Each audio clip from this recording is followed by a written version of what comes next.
info you need. That's your KBLA Sports Minute. I'm Ray Richardson on KBLA Talk 1580. When the story gets twisted, who's going to tell the truth? When they cut the microphones, who's still talking? When history gets rewritten, who remembers what really happened? We do. KBLA Talk 1580. Black media isn't just important right now, it's essential. Because when mainstream outlets move on, we stay. When the headlines ignore our communities, we don't. When decisions are being made that affect Black lives in our schools, our neighborhoods, our economy, KBLA is in the room. This is more than radio. This is a lifeline, a record, a rallying cry. Black stories, black voices, black power. The heat is on. On the air and in the culture. KBLA Talk 1580. Stay connected. Stay informed. Stay loud. Stand up. I even know how hard it is. Being a woman, a black woman at that, in this white man's world. Sometimes we overlook the fact that we can ride hard now since we don't be knowing the pain we can cause. This white man's world. This white man's world. I ain't saying I'm innocent at all this. I'm just saying this white man's world. This song's for y'all. For all those times that I mess up or we mess up. Dear sister, got me twisted up in prison, I miss you. Crying, looking at my nieces and my nephew's picture. They say don't let this cool world get you. Kinda suspicious, swearing one day you might leave me for somebody that's richer. Twist the cap off the bottom, I take a sip and see tomorrow. Gotta make it if I have to beg a bottle. Reading love letters late night, locked down and quiet. If brothers don't receive they mail, best believe we ride. Eating Jack Mac, staring at the walls of silence inside this cage where they captured all my rage and violence. In time I learned a few lessons, never fall for riches. Apologies to my true sisters, far from white man. Help me raise my black nation, reparations are due. It's true, caught up in this world, I took advantage of you. So tell the babies how I love them, precious boys and girls, born black in this white man's world. And all I heard was,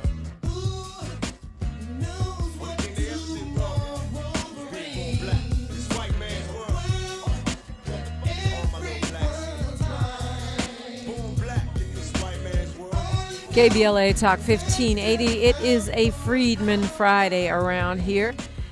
And we've been saying it, like I said, we've been saying it since before you and I were on this planet. Reparations are due. And we feature different reparationists, different philosophies, organizations, drives, commissions, task forces, every single Friday, second hour. That's why we call it Freedman Friday. All philosophies, all comers are welcome. If you have a suggestion, just reach out to me, deprimaradio@gmail.com, or DM me, Deprima Radio, on any of the social media platforms, or hit us up at KBLA 1580. I'd love to hear who you want to engage with for Freedman Friday. Excited about this one. He's the co-founder and leader of one of the leaders of the Charleston Reparations Task Force, which started back in 2023. He's a lead organizer with Black Lives Matter Grassroots Charleston. Marcus McDonald, welcome. Hello. Can you hear me okay? Yeah, you sound great. You guys are doing something that I don't think I've heard anyone else doing. So we'll get to that as far as the demand for this, the 7,000 acres of so-called plantation land. But walk me through what the Charleston Reparations Task Force, what you guys are, who you guys are, because I think it's a little different than some of the other task forces that I've spoken with, and how you've recently reformed. Yeah, so I gotta tell us a little bit about the history for Charleston. For people who don't know, Charleston was the number one entryway and pointway for chattel slavery, and that's the wealth that built Charleston was off of chattel slavery. And specifically from these plantations, you have Boone Hall, Magnolia, and Middleton. Boone Hall actually was a brick-making plantation that made the bricks that built the city, and most of those bricks were molded by black teenagers, and to this day you can still see their fingerprints on the bricks in Charleston. in some of the buildings. So that's just one example of how this wealth has continued to build, because the building stayed and the real estate stayed and continued to build wealth. And the way the Charleston Reparations Task Force is different is that we're not tied to a city or government agency. There was a task force that a lot of us at Charleston Black Lives Matter advocated to create that was called the Human Affairs and Racial Conciliation Commission. We created a study / report about the history and also some of the demands for reparations back in 2021, actually late 2020, and we brought that forward to the city council. It was rejected by city council, and mind you, in 2018, that same city council voted for a slavery apology. So this report was supposed to be an apology or a follow-up to the apology. So, like, yes, y'all said things with words, but how are y'all going to follow that up with action as far as the city of Charleston? So we brought it to the city again.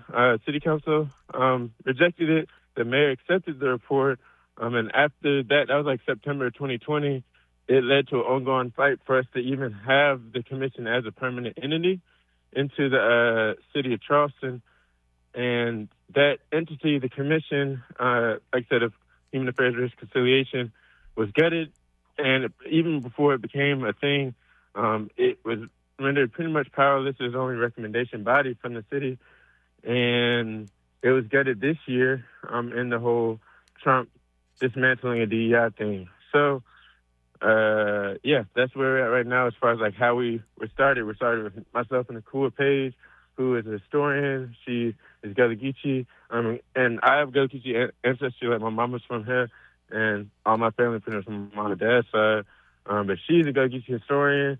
And for those who don't know, Gullah Geechee is a culture, and it's also a dialect. It's a Creole of English and West African languages, and it's still alive. Like, people still speak it along the corridor. So, like, the southeast and the coastal regions of North Carolina, South Carolina, Georgia, and Florida is where, like, the Gullah Geechee coast and a lot of that culture still remains.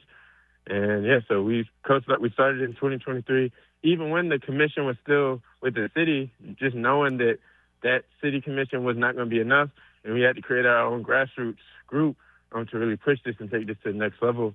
So it was from that planning we started the task force, and also on the shoulders of the work of people like Mama Afia, who is one of the founding people of NCOBRA, and also had a national convening here in Charleston at Mother Emanuel before I was born in 1992.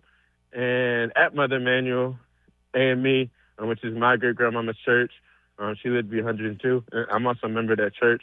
And a lot of other people know that church from the massacre of 2015 of a proposed white supremacist name. I ain't going to say his name, but he killed 9 people, including Reverend Clement Pinkney, who is a senator.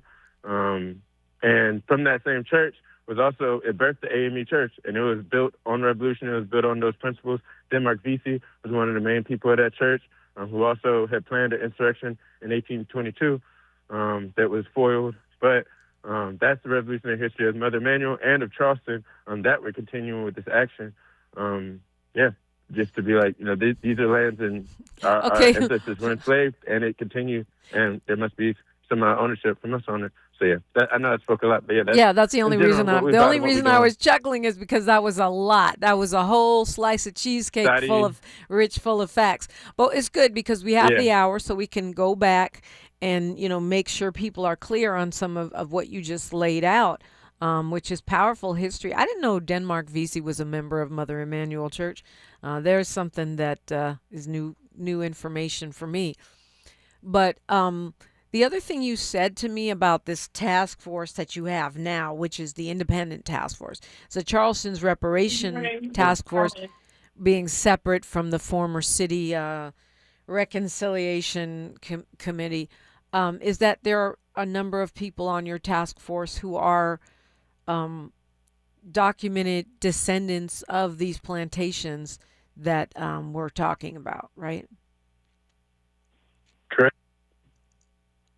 So what does that look like? I mean, I know that you yourself are, in terms of how do people know? How do you find that out? Did you do did you do a whole lineage journey, or is it something that you've always known in your family? Like, how did you figure that out? Well, for our family, it's something that was passed down and through knowledge and pictures, and people just kept that information. Other folks have done ancestry. It's really a mix. So we have some descendants from Middleton, Magnolia, and Boone Hall, the main three that we're targeting. And one of the families actually just spoke up. I believe this was this past Friday at Live 5. He spoke on some of them used to live in the enslaved cabins up until like the 60s, 60s and 70s. There were still some people who lived there. Yeah, and who were descendants of the enslaved peoples. And they lived in the actual cabins that are now restored and different things. But some of those people also came. So obviously they didn't have to go back that far because they grew up, on that same plantation type of thing. Yeah. So some people wasn't that hard, and some people, again, still have the same name. Middleton and Drayton is a common name out here. In Charleston, last name at least. So some people still hold that name, and that makes it real easy for folks to understand. And so it's a mix. Some people did the ancestry, but a lot of it's just people either still had the last name or they've always known and just have been passed on to the family, just like that knowledge. Yeah. Like I have a great uncle who has this long sheet of paper that he's been probably working on for 20 years, writing out the family tree. And I know some of the elders, embarked on those projects in the 50s and 60s. We're talking about reparations. Marcus McDonald is our guest. When we come forward, we will hear about their plan to take back the plantations, those plantations he just mentioned, to take back the plantations as part of a reparations initiative. More straight ahead on KBLA Talk 1580. She's reclaiming her time on KBLA Talk 1580. More First Things First with Dominique DePrima when we come forward.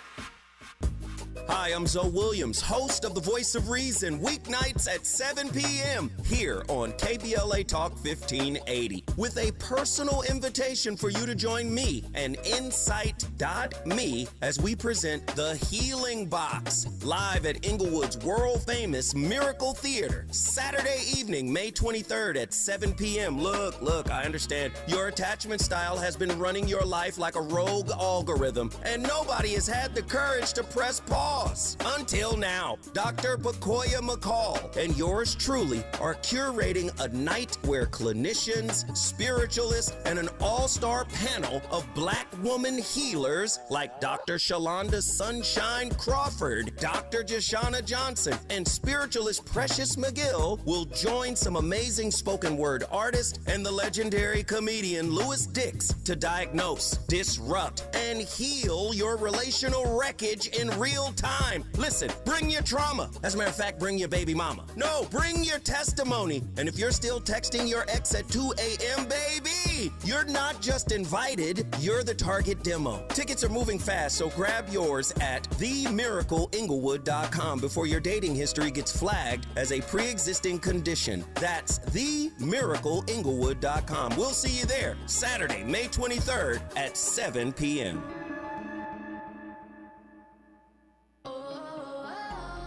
My perfect day has sand, salt water, and friends. But my moderate to severe plaque psoriasis can take me out of the moment. Now I'm all in with clearer skin thanks to Skyrizi. Risankizumab Riza, a prescription-only 150 milligram injection for adults who are candidates for systemic or phototherapy. With Skyrizi, most people saw 90% clearer skin, and many were even 100% plaque-free at 4 months. Skyrizi is just 4 doses a year after 2 starter doses. Don't use if allergic to Skyrizi. Serious allergic reactions, increased infections, or lower ability to fight them may occur. Before treatment, get checked for infections and tuberculosis. Tell your doctor about any flu-like symptoms or vaccines. Thanks to Skyrizi, there's nothing on my skin, and that means everything. Ask your doctor about Skyrizi, the #1 dermatologist-prescribed biologic in psoriasis. Visit Skyrizi.com or call 1-866-SKYRIZI to learn more. KBLA Talk 1580. We've got a lot to talk about. KBLA Talk 1580, connecting you with services and solutions. The BLM Center for Black Power is a hub for Black activism in the city of Los Angeles, a standalone nonprofit affiliated with Black Lives Matter LA. The venue is home to live events, meetings, and organizing drives for Black-led community-based organizations. It is also the base of operations for Black Lives Matter LA. Built on what used to be a nuisance property owned by an arms dealer, the BLM Center for Black Power is in the heart of Leimert Park and has opened its doors to everything from youth organizers to toy drives to film screenings and community town hall meetings. To make a donation or make a request, please visit blmla.org. That's blmla.org. This is a community call to action from KBLA Talk 1580. The conversation continues right now with Dominic DePrima on First Things First. Yes, it's a Freedman Friday, and we are talking with Marcus McDonald. He is one of the leaders and founders of the Charleston Reparations Task Force, formerly part of the Human Affairs and Racial Reconciliation Committee there. And I just want to briefly touch on this because I want to spend more time on you guys, your demands and what you're talking about. But it sounds like that they convened a task force, Human Affairs and Racial Reconciliation. You guys did a study, you did a report, you made recommendations. The city council made an apology but rejected the recommendations and basically took away all the powers of that committee. So it reminds me of what happened out here in California in Santa Monica, where they convened a reparations committee, and then, I don't know, a few months later, they changed it into the All Lives Matter Committee. No, I don't know what they changed it into, but they basically pivoted away from reparations and took away the specificity of the mission and basically disbanded it. And you guys, it sounds like, pushed back by starting your own task force. Is that an accurate summary, or fill in the blanks where I got it wrong? Yeah, no, that's pretty accurate. The All Lives Matter thing, for sure. Two white people claiming they want to end, they want to have racial equality. They threw the wrench in it and made it the All Lives Matter thing. That's exactly what happened almost. It's crazy. And all the radical people, quote unquote, were left out the room. All the black folks, the real black folks, not even radical, but just the real black folks who did the work, were left out the room. And they were just happened to show up, but not doing none of the work, wasn't a part of the original report or nothing. But yeah, they somehow had the authority to say they were Charleston for racial equality. Two old white dudes. Yep, can't make that up. Yep. Yeah, exactly so they happened. colonized your reparations task force. Exactly. That's insane. Well, and I just wanted to point that out because I think it's a cautionary tale for a lot of these task force and commissions that are being seated right now to really try to put, guardrails in place or whatever you can do, because I see it's happened in Santa Monica, and I'm pretty sure under this anti-DEI administration that won't be the last time we'll hear such a story. Mm-hmm. So now, fast forward to right now, your task force, along with Gullah Geechee leadership, as I understand it, is demanding 7,000 acres be transferred to Gullah Geechee leadership. It's kind of a reparations reservation. Break that down. Mm-hmm. Yeah, so the idea is land reparations, because as you were saying before, it's anti-DI type of regime. However, they understand land, and they also understand what they've done. And they're like, I'll get to that later. But the goal of it is 7,000 acres of these three plantations. All three of them still have events. They still do weddings. Most of their revenue comes from weddings, all three of these places. And they do different tourism. Some of them have hotels on their property. And in total, they have 8,300 acres.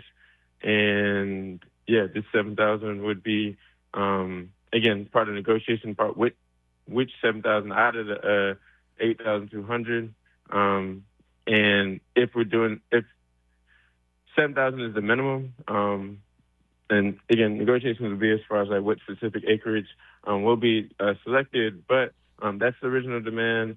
and for what happens afterwards as far as the land reservation, that's really up to further community engagement. We come into them with the demand, and the goal would be for this Gullah land reservation be governed similar to how Native American reservations are governed, and still have that layer of protection of some of those reservations and that collective ownership. So that would be the goal.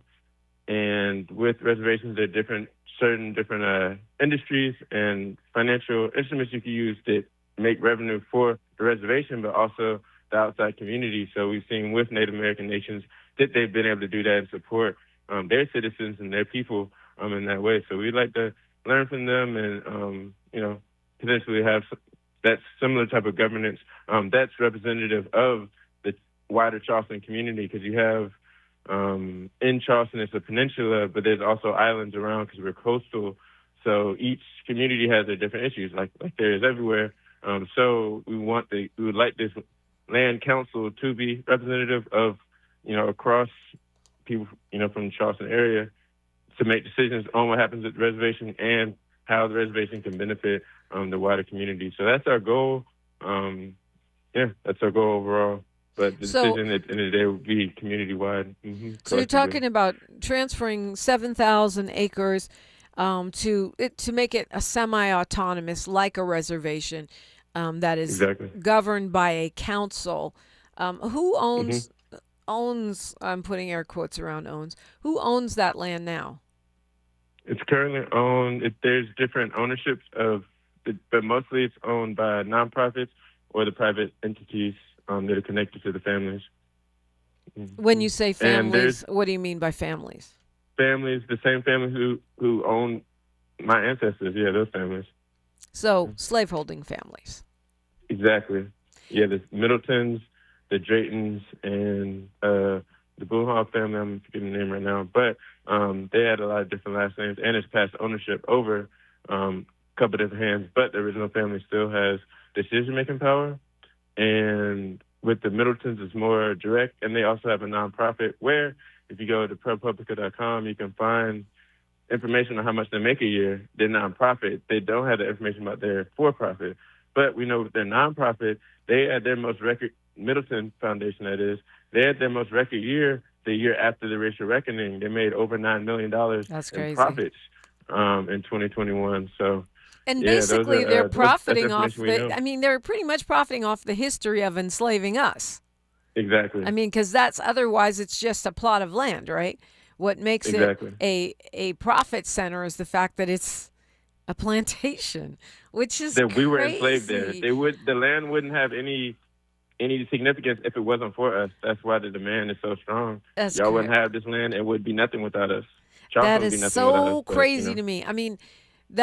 Yeah. Okay, let me not go there. So, and I understand from looking at your Instagram, CHS_BLM, that there is a direct descendant of the slave traffickers who has signed on to your demand saying this is a good idea.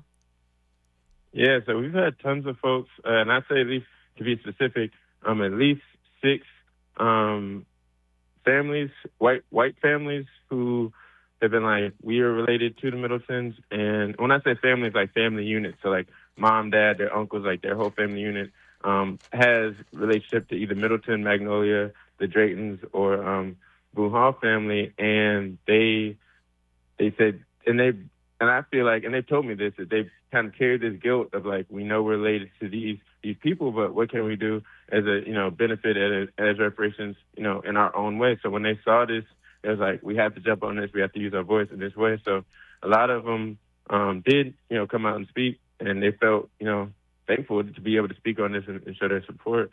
So yeah, we have about 6 descendants who signed on to their support, and not only them, but also the Black descendants were thankful that they could use their voice and speak up on this too. So we have at least a dozen of them, including myself, over a dozen Black descendants, family units who've spoken up and said they're in support. And we had a letter that got it's at almost 140 now, of businesses, organizations, and creatives that also signed on to the letter saying that, and families saying that they support our initiatives. So, and those are all from the Low Country. So it showed we have a local groundswell of support. So that letter came out last week, and it's just built since then. People have been continuing to talk about it and enjoying the conversation. So that's something that we've been happy to see, and that's really why one of the things that we're hoping to see from the action is people starting to have that conversation. Like, oh, this could be an actual thing, because people know these, like, especially if you live here, these plantations. They're not far away. A lot of them are like somewhat within like city, within the county. So a lot of people drive by them. I used to drive by them on the way to work. My first job out of college. So Boone Hall, the plantation that my ancestors enslaved at. So that's crazy. They're not, out the way, which also makes it a benefit for us in the land transfer. So when people want to visit the reservation, they can.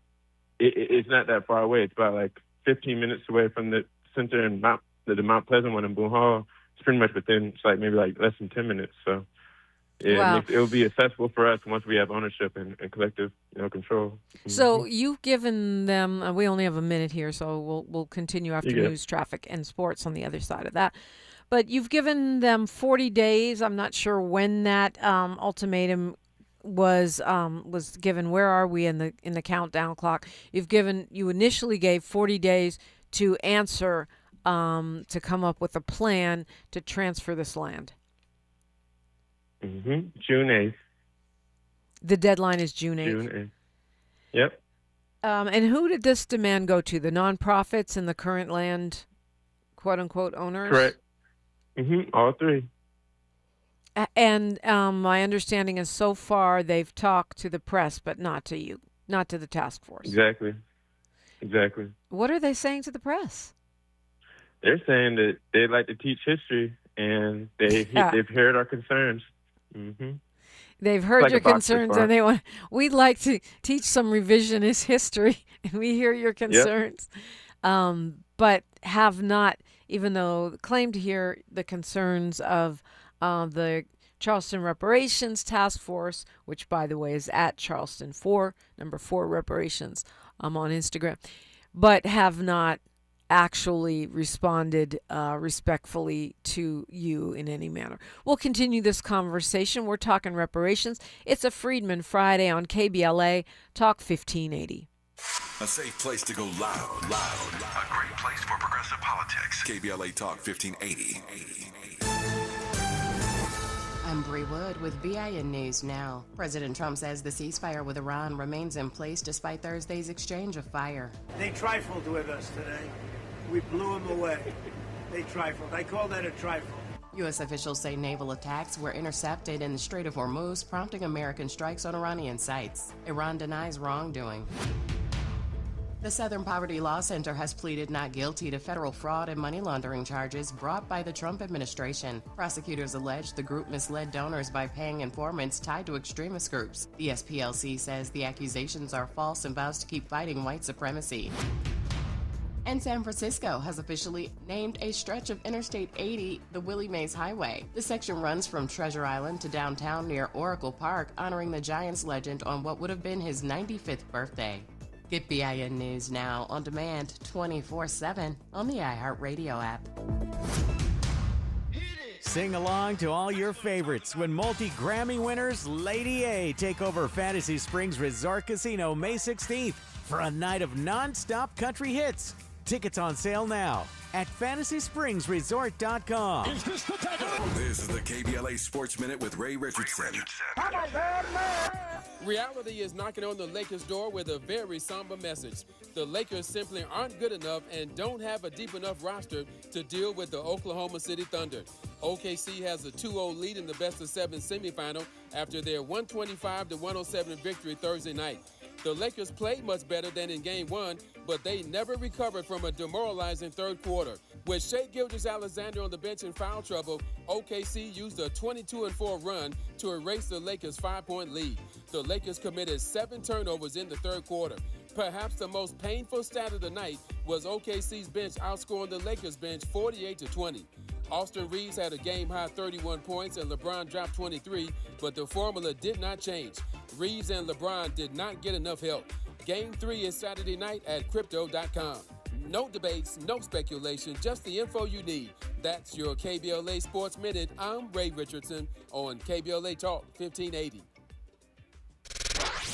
Our voices aren't the minority opinion. They're the American conscience. This is KBLA Talk 1580. This is America. Let's be real. For too long, too many of our students have sat in overcrowded classrooms in underfunded public schools. But as head of the San Diego School Board, Richard Barrera changed that. Under Barrera's leadership, student literacy rose from the state average all the way to #1 among major urban school districts. Barrera led the way for smaller classrooms and for teachers to be paid what they're worth. Barrera funded more counselors and mental health services, and community schools that teach real-world skills for future jobs. A community organizer who became an education leader to fight for our kids.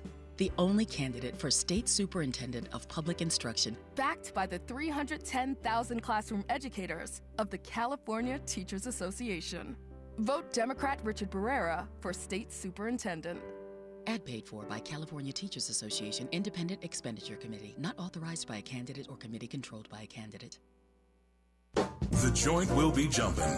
Ebony Repertory Theater, in association with Fig Street Films, brings you one of the most beloved musicals of all time. Tony Award winner, Ain't Misbehavin'. The soulful, swinging celebration of the music of Fats Waller. From the rollicking to the romantic, this show is pure magic, full of the songs that defined an era and the voices that'll make you forget everything else for a night. Foot stomping, heart stirring, unforgettable. Don't miss Ain't Misbehavin' at the Nate Holden Performing Arts Center, starring Lettucey, directed by Ren T. Brown. This is the night out you've been waiting for. Tickets are going fast, so don't wait. Grab yours now at ebonyrep.org or call the box office today at 323-964-9766. Ebony Repertory Theater, bringing the culture, keeping the legacy alive. Ain't Misbehavin' runs May 21st through June 8th at the Nate Holden Performing Arts Center. Get your tickets now.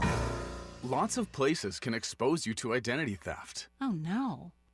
That's why LifeLock monitors hundreds of millions of data points a second for threats to your identity, which is way more than anyone can do on their own. If we find anything suspicious, like new loans or changes to your financial accounts, we alert you right away, all through text, phone, email, or the LifeLock app. Get the alerts that could make all the difference. Save up to 40% your first year with promo code NEWS at lifelock.com. Terms apply. There's a lot of uncertainty in the world right now. Things are changing fast and no one knows what comes next. Times like these make you realize just how important it is to be prepared. That's where My Patriot Supply comes in. They're America's #1 most trusted resource for survival food, solar power, water filtration systems, and more. Go to preparewithamerica.com to unlock a special offer that'll help you get ready for whatever comes our way. Go to preparewithamerica.com to see the special offer right now. That's preparewithamerica.com.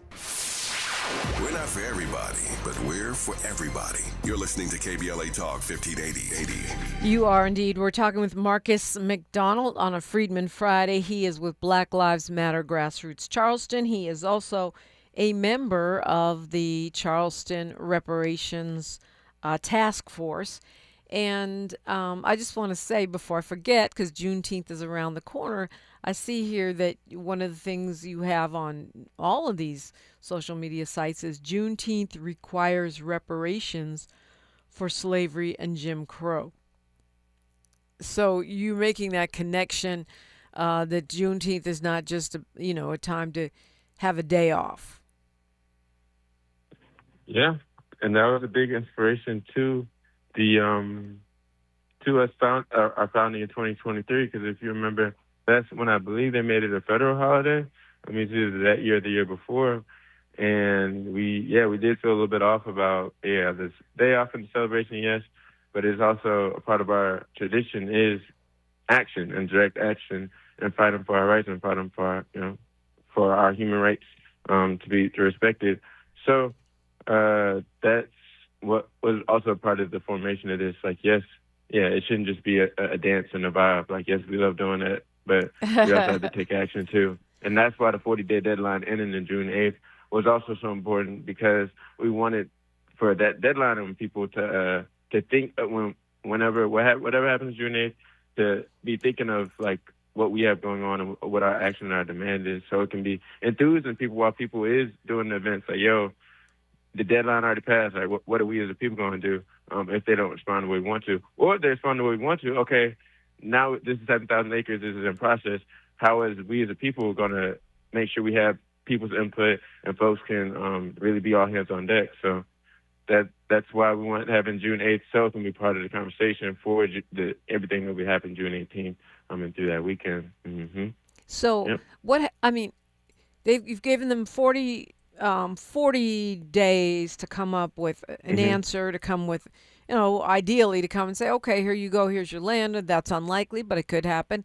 What happens if they don't reach out, they don't comply, they just keep talking to the press and not the task force?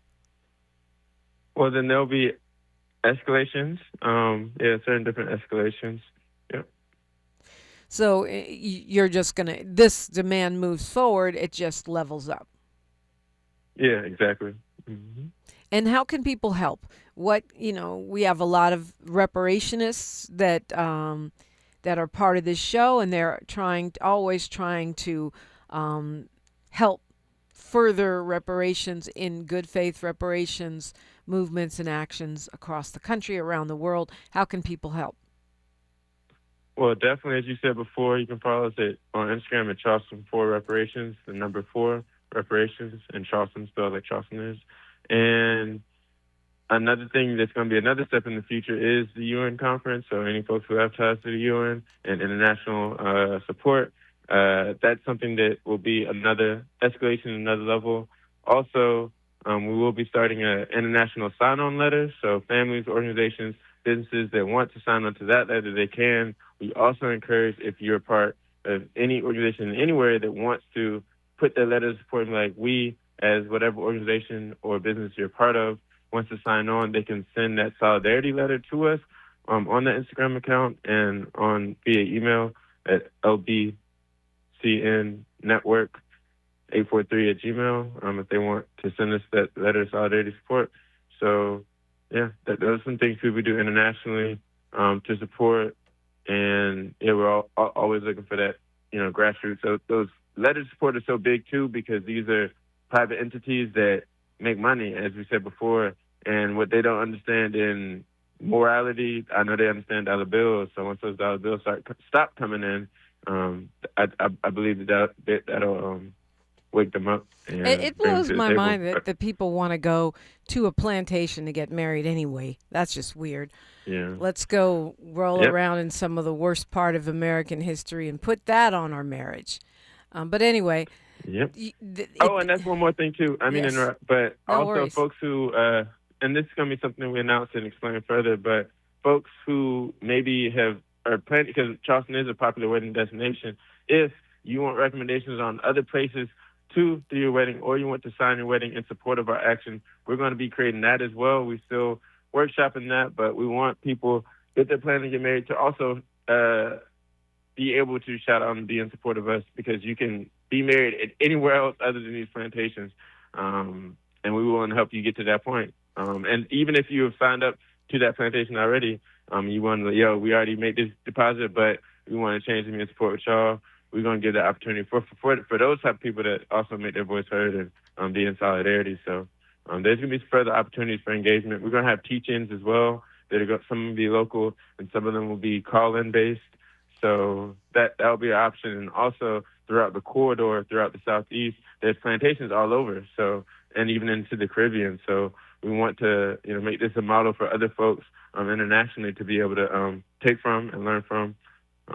And we're willing to teach and give out any information they need if they want. Yep. Nationally or internationally, right? I mean, because there's plantations, throughout this country. I would imagine you've gotten some pushback on that basis alone, because I'm sure that other plantations and other states can see the writing on the wall here. Mm-hmm. Well, none of that pushback has gotten to us. We have had some local whites who, they don't like the idea. But I've told people this on Facebook, and I tell them this in person.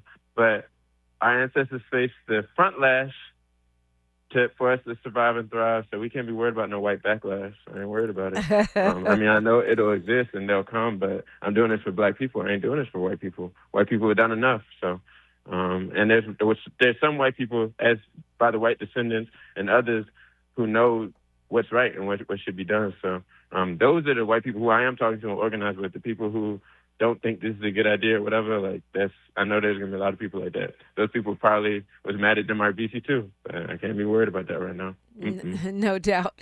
So for those just waking up, we're talking about the Charleston Reparations Task Force, which was created independently from the city after the city's task force had their power taken away and their recommendations voted down by the city council, and basically they nerfed them into a sort of all lives matter commission. And they started their own, now teaming up with the task force and Gullah Geechee leaders who are not necessarily part of the task force or part of BLM Grassroots, to demand 7,000 acres of plantation land. Some of y'all are descendants of people that were enslaved on those plantations. You're demanding that land be transferred to become a kind of reparations reservation, a kind of Gullah Geechee controlled public resource, and that would be governed by a board. So how far along have you gotten in terms of envisioning how this works? Assuming that you're successful, whether that's by June 8th or eventually. Yeah, well, I'm definitely assuming success because I got time on my hands. I'm 29, so I've dedicated my life to this. And I know that the people power is extraordinary. And I know also our history, the Civil War and the Emancipation Proclamation did not end slavery. Revolution and us rebelling against these people on the local level with the Combahee River Raid and those type of things, that's what ended slavery long before the proclamation. So knowing my history and knowing my passion for the future and making something happen, that's why I believe we will win, and others do too. But as far as timeline, again, that can be flexible, but I forget, what was the question? I'm sorry. Oh yeah, so the governance of that, like assuming that you do win, how does it move? How does it work? Yeah, so we have already been in contact with some Native American tribes and nations to at least talk with them, see how they've done it in the past. We have already done some of that background work and relationship building with Charleston BLM, and something we do here called Low Country Black Action Assemblies, where folks from different parts of the Low Country will come and speak on issues they have going on. So we have a lot of different varying areas, like there's more rural parts where they have different land issues, and then we have more like the downtown, like urban spots that also have similar issues, but they just different because it might be a rental thing or it might be like public housing thing or something else. So that's something we've been doing for the last like 2 or 3 years to give folks from around the county a voice and get to know each other and what other folks are going through. So the governance would be from, again, like that wide range of like neighborhood leaders, people who, are either close to the plantation. Like a council? Just, yeah. Like kind of Council, like a governing council with voting power. And are you talking about doing enrollment like the indigenous tribes do, where they verify whether folks were descendants of those plantations, or are you talking about a more general kind of membership? How would that work? Well, we haven't gone that far down the line as far as organizing, but I would hope for it to be a more general type of thing, because descendancy is hard to prove sometimes because our ancestors weren't taught to read and write. So I think descendancy would definitely be a benefit too, like especially if the plan is to build housing. There's certain spots in the Boone Hall location that would be beneficial for housing, and there's some housing already, like space for housing already built in some of these places. So that would, we'd like descendants to be the first step for that, but we like it to be open for Black folks from around who have descendancy in general, like African Americans, to be able to explore and be there, have safe space, have third space, have community events and different things. Because a lot of, I would say like 40 to 55% of Black folks in America can trace their history back to Charleston. Because as I said before, like we were the number one importer of child slavery in Charleston, or they were. City of Charleston was specifically. Mm-hmm. Yeah. Yeah, so a lot of people can trace their descendancy back here. Like a majority of African Americans in America, steady to say. Yeah. I mean, and it's crazy too, because when you think about it, when we first started talking about Bruce's Beach, it sounded like a pipe dream. Who's going to give back a whole beach to some black folks that because they owned it 100 years ago and had it stripped from them? To me, this is even in some ways a more powerful claim than that, because you do have black people that are verifiably, were verifiably enslaved in those places. And the fact that these nonprofits and former slave families are still profiting to the tune of millions of dollars off of the slave trade today. To me, that makes it, that makes the whole conversation really different, because we're not talking about something theoretical. You mentioned $9 million. You raked in $9 million on my ancestors' bones, and it's going to so-called nonprofits and still, slave-holding families. To me, that's a very strong claim. I would imagine. Do you have a legal team? Are you working with legal scholars or lawyers, and what are they saying? Yeah, so we just had a talk with some of our legal folks yesterday around this, and yeah, there is some legal argument, but we do know as far as how our courts and locally, state, and federally are. We're in the Deep South Red Cell, so that's something that we have talked about, and more as far as like the land transfer, like our land lawyers, about like how some of that things be transferred over.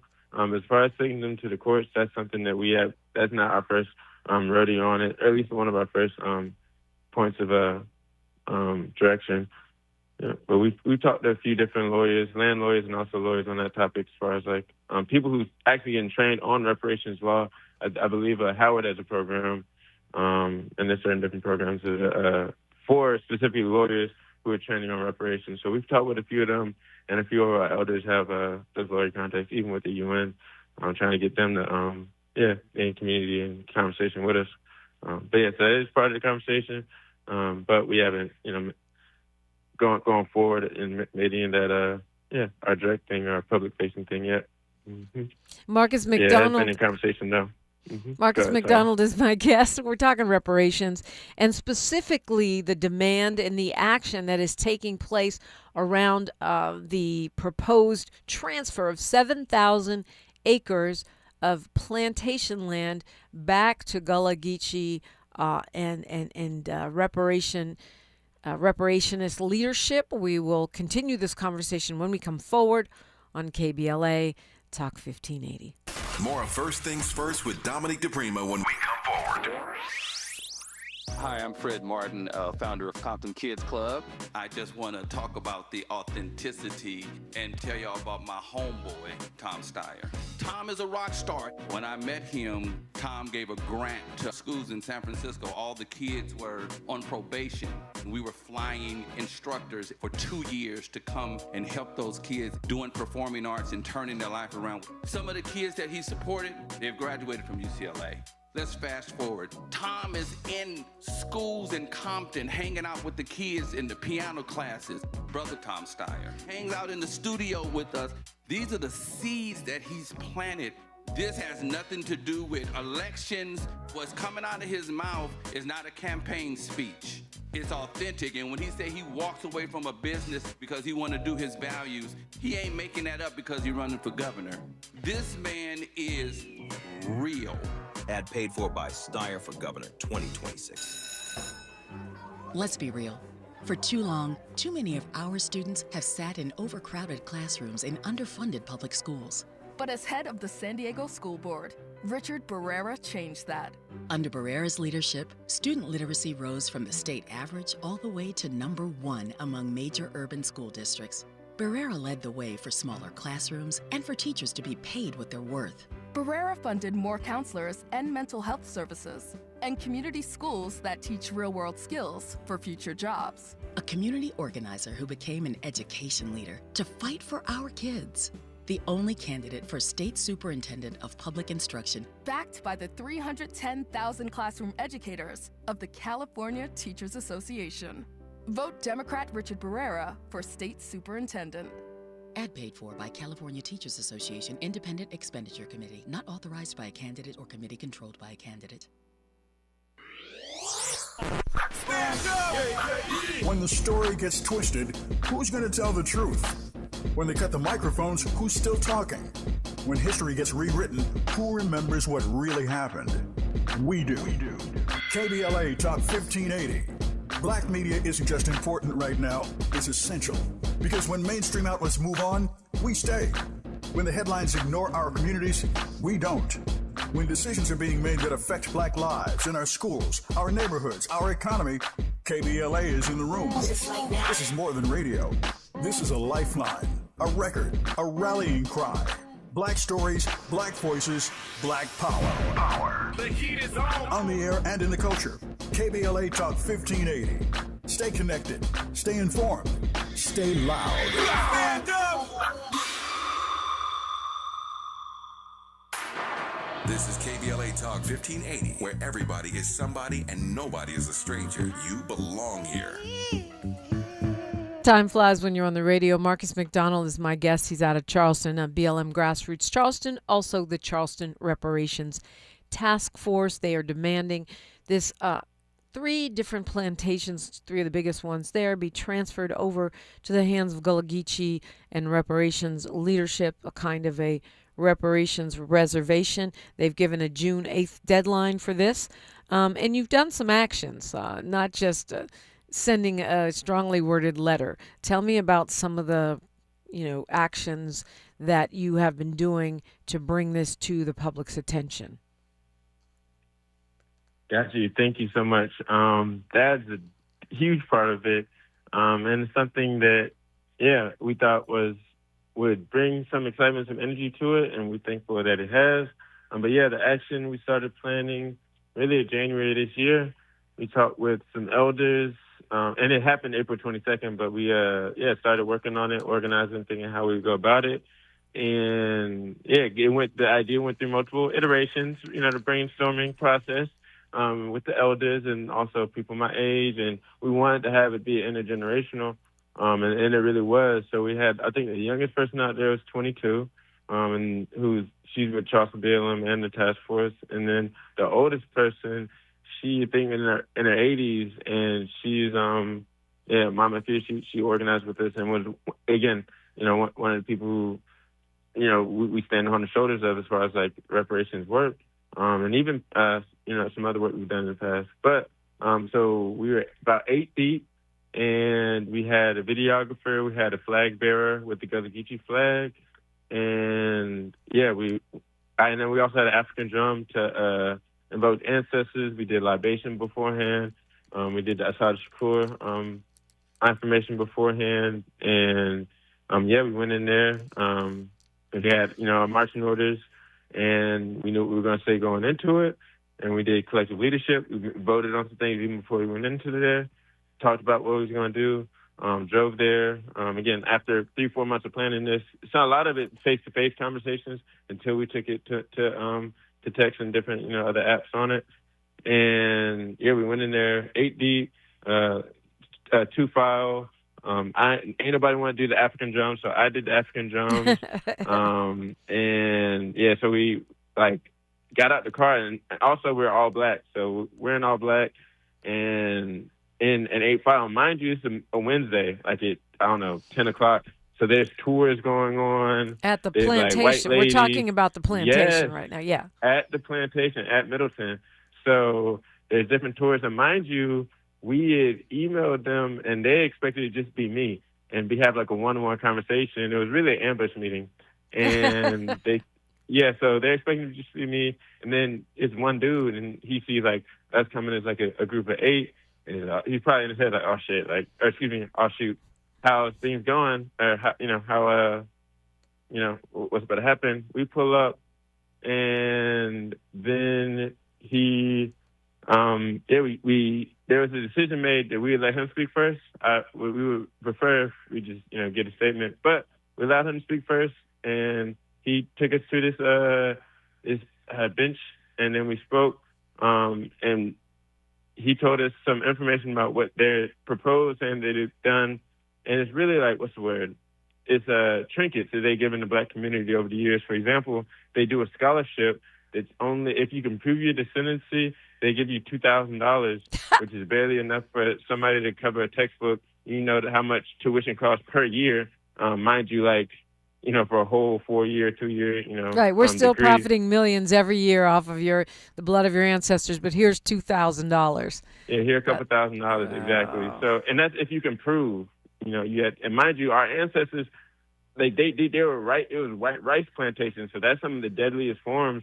They're out there with the gators, with their like bare feet in the water for like the whole day type of thing. So $2,000 for that lifetime of, you know, of that. So of torture really.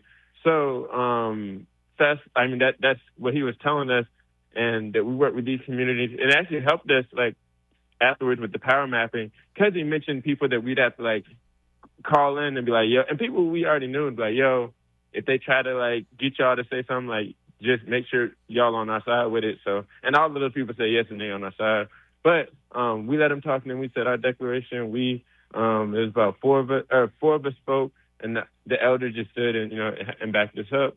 And yeah, so that's the part that was seen in the video that's seen, which is actually a clip of one of the speakers, because actually a kids group came in like right towards the end of our thing and kind of messed up the audio, but we got the main part across, and we gave them the declaration and we marched on out. But in some of the response from some of the people, like most people were just like, what's going on? Like, is this a funeral? Da, da, da. And then, but we made the agreement not to engage with anybody. So we just like stone-faced everybody and kept going. And one lady came and was like, it was like this old white lady. She was like, what's going on? This is just ridiculous. And we just kept, you know, moving how we need to move. So that's pretty much how it went. And then we posted it and got the word out. And we already had, that's how that specific action went. Mm-hmm. Well, I know we were all safe and dispersed. I know you got the big deadline on June 8th. We want to keep track of this, and remind folks that they can, like you said, write a letter, follow, sign up to get alerts. Charleston 4 Reparations, the number 4 Reparations, Charleston 4 Reparations, and what other spots should they be looking at? That's on Instagram, by the way. CHS_BLM. That's another place you can get information. CHS_BLM. On Instagram. Mm-hmm. Well, Marcus McDonald, thank you for being with us this morning, and thank you for the great work that you guys are doing. Thank you, too. Thanks for having us. Yes, indeed. I can't wait to have another conversation when we celebrate your victory, and maybe a couple in between. All right, we'll be meeting a person who wants to be mayor of the city of Los Angeles. Misael Ortega Garcia joins us next on KBLA Talk 1580. KBLA 1580 Santa Monica. I'm Bree Wood with BIN News Now. President Trump says the ceasefire with Iran remains in place despite Thursday's exchange of fire. They trifled with us today. We blew them away. They trifled. I call that a trifle. U.S. officials say naval attacks were intercepted in the Strait of Hormuz, prompting American strikes on Iranian sites. Iran denies wrongdoing. The Southern Poverty Law Center has pleaded not guilty to federal fraud and money laundering charges brought by the Trump administration. Prosecutors allege the group misled donors by paying informants tied to extremist groups. The SPLC says the accusations are false and vows to keep fighting white supremacy. And San Francisco has officially named a stretch of Interstate 80 the Willie Mays Highway. The section runs from Treasure Island to downtown near Oracle Park, honoring the Giants legend on what would have been his 95th birthday. Get BIN News Now on demand 24/7 on the iHeartRadio app.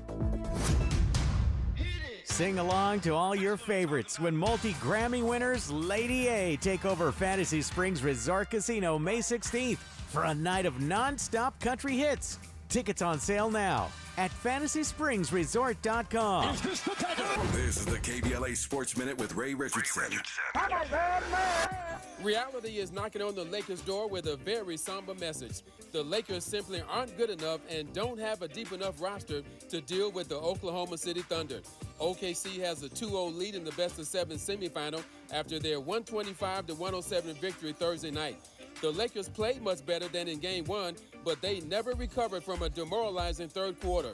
With Shai Gilgeous-Alexander on the bench in foul trouble, OKC used a 22-4 run to erase the Lakers' 5-point lead.